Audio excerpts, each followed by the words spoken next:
Let's keep looking at that Tiny MCE. And if we type something and hit this or this button, we can indent it or outdent it. We can't go out because we're as far as we can get. So I can indent or I can outdent, pull it back, either one. The undo button is your savior. I can undo several back, just keep hitting it till it happens, and I can also redo if I change my mind. The best two buttons ever invented for a computer, I think.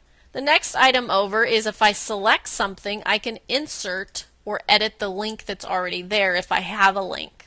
What I can do is just type in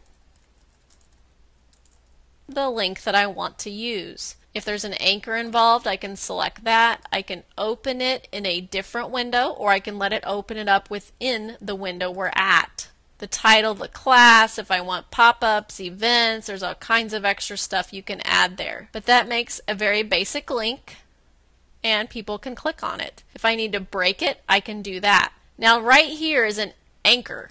I can anchor it to the top of the page. I'll call that top, and I'll insert it. People will not see that, but it is there. So down here at the bottom of my page, I can have go to top, select that, insert the link, choose that anchor, and see how it puts that pound sign or number sign up there for me? That always tells you that you've got an anchor. Insert that, and we've got it. So anytime people click that, it'll take them to the top of the page. That's one of the very useful elements for anchors. People don't like to have to scroll all the way back up to the top. Your next button over is if you want to add an image. You can just type in the URL, the description, all other options there. Here's where you can clean up the messy code if you need to.